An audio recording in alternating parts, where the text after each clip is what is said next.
ouvinte mundano. Mateus, capítulo de número 13, versículo de número 22, diz assim: o que foi semeado entre os espinhos é o que ouve a palavra, porém os cuidados do mundo e a fascinação das riquezas sufocam a palavra e fica infrutífera. O terceiro tipo de solo é um solo, em termos práticos que Jesus está falando, é um solo bem arado, é um solo bem preparado com profundidade para receber sementes, é um solo que Marcos fala que tem tudo para germinar e crescer. No entanto, esse solo ele tem ervas daninhas. Ele tem espinhos. Representa um coração excessivamente fascinado ou preocupado com as questões desse mundo. E Jesus explica: as que caíram entre os espinhos são os que ouvem, mas, ao seguirem seu caminho, são sufocadas pelas preocupações, pelas riquezas e pelos prazeres dessa vida e não amadurecem. Portanto, esse tipo de solo tem tudo para crescer, mas por causa dessas ambições que essa pessoa tem na vida, as ervas daninhas crescem mais do que a semente. E logo a semente fica sufocada e essa pessoa também, ela sai daquele rebanho que estava acompanhando Jesus.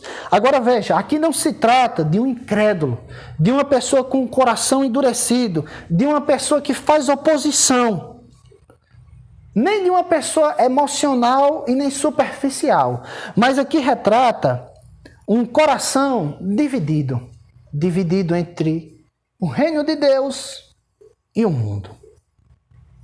Dividido entre a mensagem do Evangelho e a mensagem de prosperidade do mundo. Dividido entre os sacrifícios que o Evangelho requer de nós.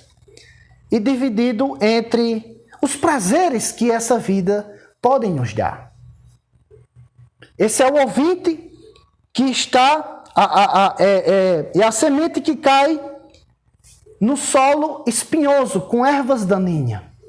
É um coração que vai se confrontar com duas coisas.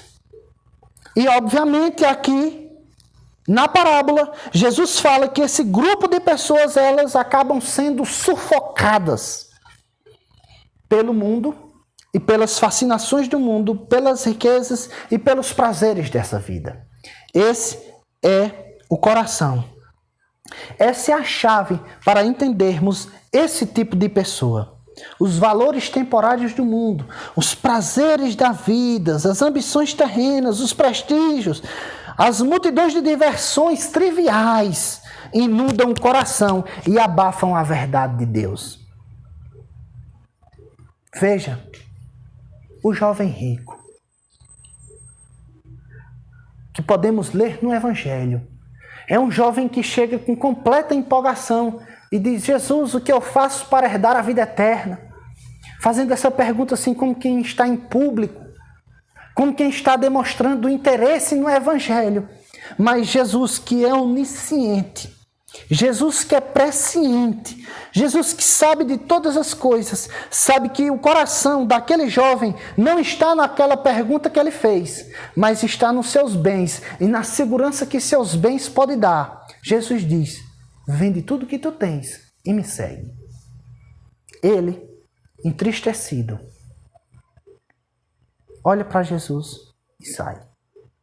Veja, esse tipo de pessoa, quando é confrontado entre o reino de Deus e o reino dessa terra, ele vai escolher o reino dessa terra.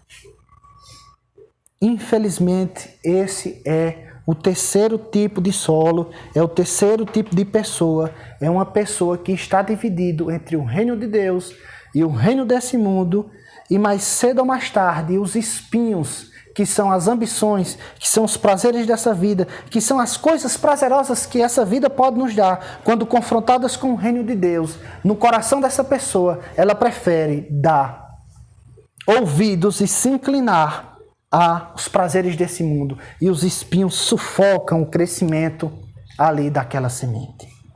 A quinta lição que aprendemos aqui é que nós, que somos semeadores, também vamos ver em muito pessoas assim. Isso acontece demais.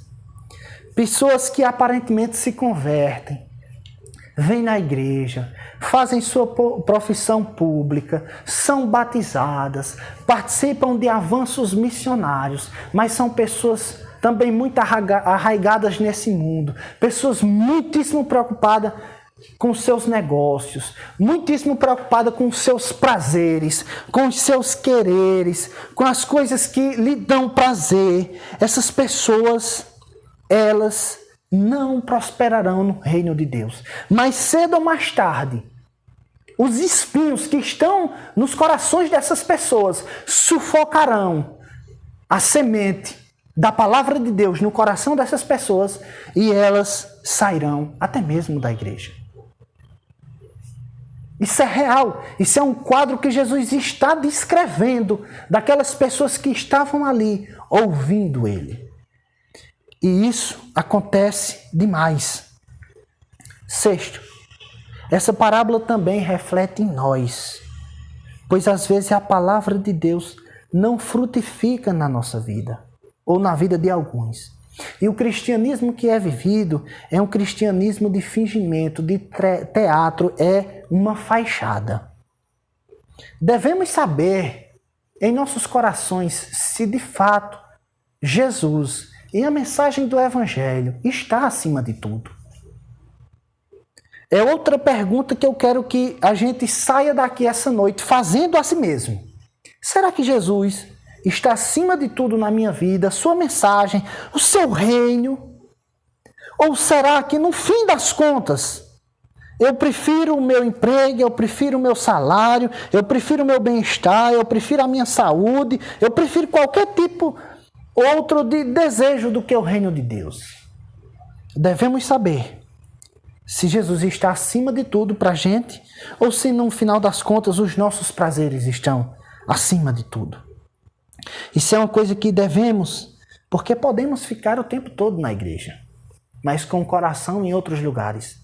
Assim como podemos estar trabalhando com o coração em outros lugares. Assim como podemos estar com uma pessoa fisicamente pensando em milhões de outras.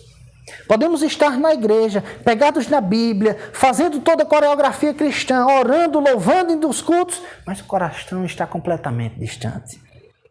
Veja, eu não estou falando aqui que a gente deve negligenciar o trabalho de forma nenhuma, porque a Bíblia ela não se contradiz, ela diz que o homem tem que comer do suor do seu rosto. Mas eu estou falando em colocar isso acima do reino de Deus e acima de Deus.